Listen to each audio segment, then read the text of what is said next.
वंदा मी आर्या जी। सुखी अंकुर। मेरा ये सवाल था कि अभी आप जो बात कर रहे थे कि ध्यान की जो अलग अलग स्टेजेस होते हैं, फर्स्ट, प्रथम, द्वितीय, तृतीय, चौथा। तो ये ध्यान की जो अवस्था प्राप्त करने के लिए पुण्य की भी सहायता होती है या प्रैक्टिस से हम प्राप्त कर सकते हैं? इसके बारे में थोड़ा मार्गदर्शन कीजिए। जी। जब भी हम ध्यान करते हैं तो हमारा चित्त हम एकाग्र करते हैं। वितर्क, विचार, प्रीति, सुख, एकाग्रता, ये ध्यान की 5 अवस्थाएं होती है। तो अगर कोई व्यक्ति शीलवान ही नहीं है तो वो अपने चित्त को बहुत अधिक समय तक स्थिर नहीं रख सकता, एकाग्र नहीं रख सकता। इसीलिए पुण्य की बहुत आवश्यकता है।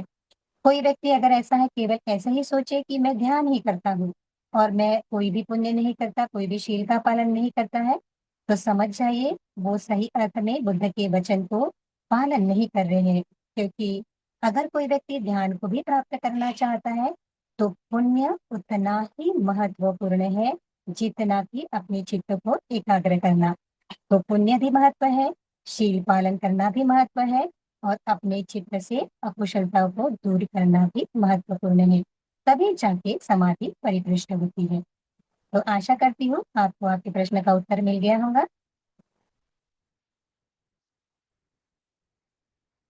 वंदा में आया जी। सुखी हंतु। आया जी, मेरा ये क्वेश्चन था कि जैसे पहला ध्यान, दूसरा ध्यान, तीसरा ध्यान, चौथा ध्यान, तो हम जैसे कैसे समझ पाए पहला ध्यान है, ये दूसरा, ये तीसरा, ये चौथा है ऐसे? जी, ये बहुत विस्तृत ऐसा प्रश्न है कि कैसे समझ पाएंगे कि हम पहले ध्यान में है, द्वितीय में, तृतीय में, चतुर्थ में है। तो पहले ये समझ लीजिए कि जो भी कोई हम आलम्बन लेते हैं, उस आलम्बन का मन में पहली बार ग्रहण करना, उसे कहा जाता है पहला ध्यान। जब उस आलम्बन को हम बार बार हमारे चित्त को क्या करते हैं, उस आलम्बन में लगाते हैं, उसको गहनता से करते हैं, तो वो हो जाता है द्वितीय ध्यान। जब उस ध्यान से हमें प्रीति मिलती है, प्रसन्नता मिलती है, तो वो होता है तृतीय ध्यान। और जब हम उससे सुख का अनुभव करते हैं और इतने सुख का अनुभव करते हैं कि वो सुख बाद में क्या हो जाता है, उपेक्षा में बदल जाता है, तो ये होता है चतुर्थ ध्यान। तो हमें ये समझ, और अभिधम्म में जो है पांच पांच प्रकार के होते हैं, 5 प्रकार के चित्त होते हैं इस प्रकार से ध्यान के। तो समझना चाहिए कि जब भी आलम्बन को हम लेते हैं, एक बार ही हमने आलम्बन को लिया तो प्रथम ध्यान को हम प्राप्त कर लेते हैं, लेकिन उसका जो हम कहते हैं ड्यूरेशन जो है हमको बढ़ाना बहुत जरूरी है। जब भी हम सोचते हैं कि अरे मुझे ध्यान करना है, तो ऐसा जरूरी नहीं कि आंखें बंद करके ही ध्यान होता है। भगवान ने तो सभी चर्या में यही कहा है कि आपको ध्यान ही करना है। तो जब भी हमारा चित्त अकुशलताओं से दूर होता है, कुशलताओं को बढ़ाता है ना, जो व्यायाम भगवान ने कहा है सम्यक व्यायाम, तो वो सम्यक व्यायाम हमको करते रहना है। तो जैसे जैसे हमारा सम्यक व्यायाम बढ़ेगा, वैसे वैसे ही वो हमारा जो चित्त होता है उस आलम्बन को अच्छे से ग्रहण करता है। अगर हम लोगों ने, हमारे चित्त में अकुशलता आई है ना, अकुशलता आई है और अकुशलता को हमने वैसे ही रखा, तो क्या हम ध्यान करेंगे? वो तो मिथ्या ध्यान हो गया, है ना। अकुशलता की सोच रहे, विचार आया और उस विचार को ही आलम्बन बना के ध्यान कर रहे हैं, तो उस विचार में ही इतने मग्न हो जाते हैं कि फिर ऐसा लगता है कि जो आलम्बन का विषय था उस विषय ही छूट गया। तो बहुत सजगता से जो भी आलम्बन का विषय है, उस विषय के प्रति हमें क्या करना है, एकाग्र रहना है। और ये करते करते जो भी मन में विचार आया है, उस अकुशल विचार को त्यागना है, कुशल विचारों को बढ़ाना है, और फिर से आलम्बन के प्रति हमें क्या करना है, सचेत रहना है। तो जो इस प्रकार से ध्यान करते हैं उसे उस ध्यान का लाभ भी होता है। तो जैसे जैसे हमको लाभ प्राप्त हो जाता है, वैसे वैसे हम खुद ही जान सकते हैं, कोई दूसरा तो नहीं जान सकता कि हम किस प्रकार के ध्यान में हैं। तो हम इसी के आधार पर जान सकते हैं कि हाँ, हमारा चित्त अभी कौन से ध्यान में है। लेकिन इसके लिए बहुत प्रैक्टिस करनी बहुत जरूरी है। साथ साथ में पुण्य कर्म करना भी जरूरी है। अगर हम दान में पुण्य, शील में पुण्य और भावना में पुण्य लगातार करते रहते हैं, तभी जाकर हमारा ये जो ध्यान है वो ध्यान परिपुष्ट होता है। तो आपको जो भगवान ने कहा है वो हमें सभी साथ में करना है। ऐसा नहीं कि हम पुण्य छोड़ देंगे और केवल आंखें बंद करके बैठ जाएंगे। भगवान ने इस प्रकार से नहीं कहा है। सभी चीजें जो हमारे निर्वाण के लिए आवश्यक है, दान, या फिर हम कह सकते हैं पुण्य, शील और भावना, ये सभी हमारे निर्वाण के लिए आवश्यक है। तो सभी को साथ में रह के ही जो ध्यान किया जाता है वही सार्थक ध्यान होता है, योग्य ध्यान होता है। तो इसी बात को ध्यान में रख के ही आपको ध्यान करना है। तो आशा करती हूँ प्रश्न का उत्तर मिल गया होगा। वंदा मी आदरणीय पूजनीय अय्या जी, साधु सुखीवंतु। जो बहुत अच्छा समझाते आप। मेरा एक साधु। इसी से संबंधित प्रश्न था, जैसे भगवान ने कहा कि मैत्री भावना करने के 11 लाभ होते हैं।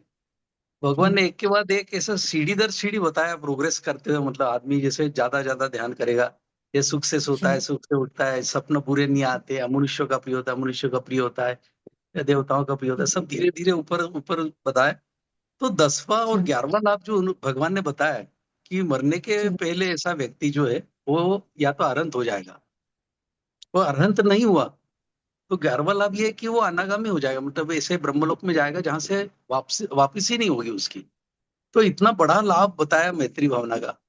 तो हम किस प्रकार इस प्रकार सीढ़ी दर सीढ़ी बढ़ सकते हैं केवल मैत्री भावना से? ऐसे कैसी मैत्री भावना करनी पड़ेगी कि हम लगातार बढ़ते रहे आगे, लगातार बढ़ते जी कि अनागामी अवस्था तक जाए। हम सबकी यही इच्छा जी है कि कम से कम किस तरह करें हम कि आखिरी में जाके कम से कम अनागामी अवस्था मिल सके। क्या हमें मिल सकती है? क्या मिल सकती है ये तो केवल हम ही जानते हैं कि क्या हमें वो मिल सकती, क्या हमारा चित्त उस लेवल तक पहुंच गया है, क्या हमारा चित्त अभी सोतापति के जो बंधन है उस बंधन को काट पाया है, क्या सकदागामी के लिए जो बंधन दिए भगवान ने बताया है उस बंधन को हमने काट दिया है, और अनागामी के जो भी बंधन है क्या हमारा जो चित्त है उस लेवल तक आ गया है। ये केवल तथागत सम्यक संबुद्ध ही बता सकते हैं, और या फिर जो ध्यान करते हैं वही लोग बता सकते हैं। तो भगवान ने मैत्री के 11 लाभ बताए हैं। तो वो लाभ है जैसे आपने बताया है उसी प्रकार से लाभ है। और भगवान कहते हैं कि अगर वो व्यक्ति जो मैत्री को बार बार है, ऐसा नहीं कि मैत्री कर रहे हैं और फिर हो गया, तो मैत्री करते समय एक व्यक्ति के प्रति भी, एक छोटे से जीव के प्रति भी, एक क्षण के लिए भी कोई भी अकुशलता मन में नहीं आनी चाहिए। वो होता है मैत्री भाव को बढ़ाना, मैत्री भाव को बार बार कहना करना।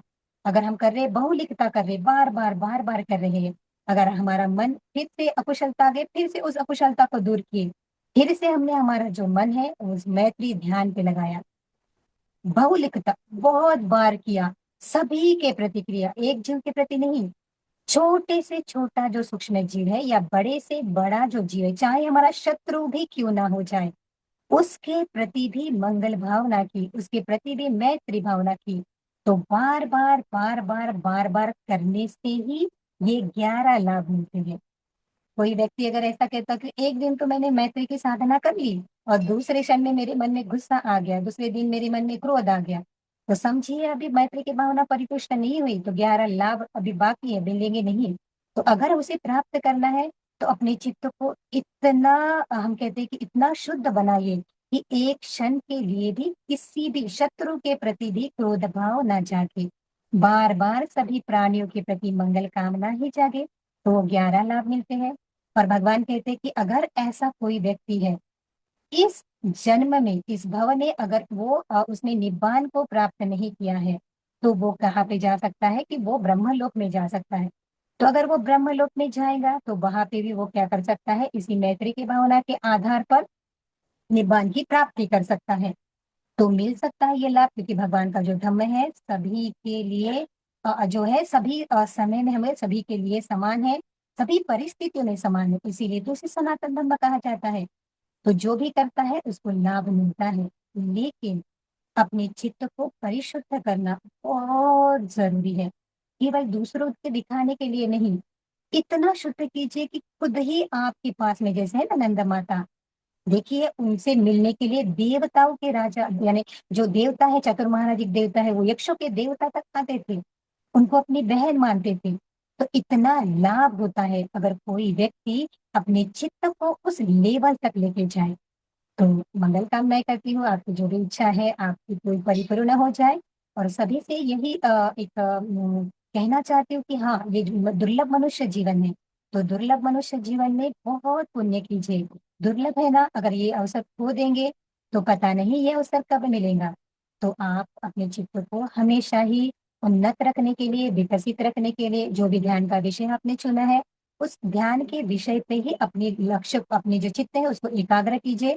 बहुत सारी प्रॉब्लम्स आती है ना, गृहस्थ जीवन में बहुत सारी प्रॉब्लम्स आती है, लेकिन फिर भी उसको दूर करें, क्योंकि वो प्रॉब्लम्स आपके निब्बान के मार्ग पर कोई भी समस्या नहीं होनी चाहिए। ये तो छोटी-छोटी है, निब्बान तो बहुत ऊँचा लेवल है, बहुत बड़ी सुख है।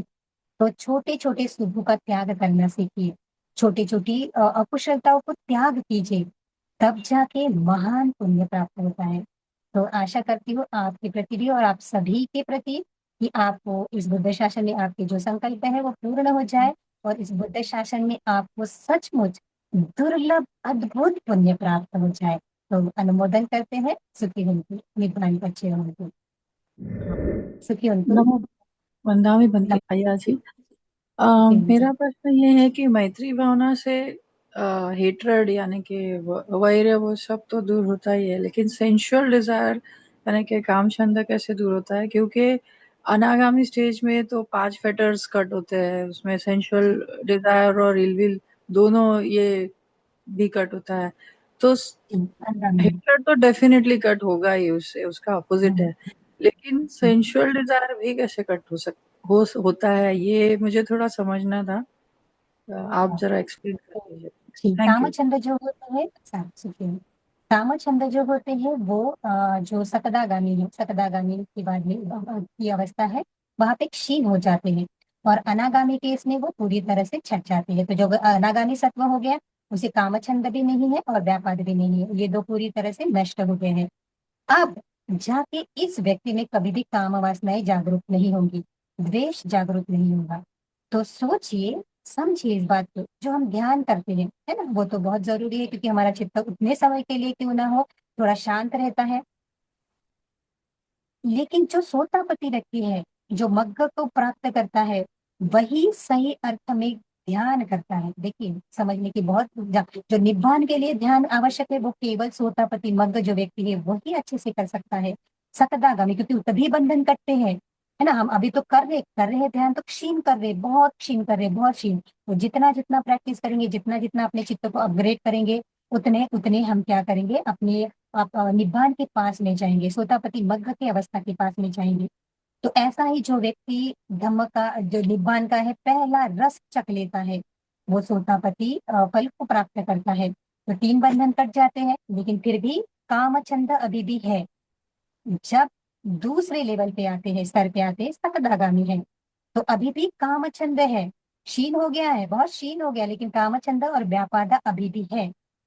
जब वो व्यक्ति अपने चित्त को इतना परिशुद्ध कर लेता है कि अभी काम अचंदनीय, कभी भी काम वासनाएं जागरूक नहीं होने वाली है और व्यापाद द्वेष भी कभी भी जागरूक नहीं होगा, तो वो अवस्था होती है अनागामी सत्व की।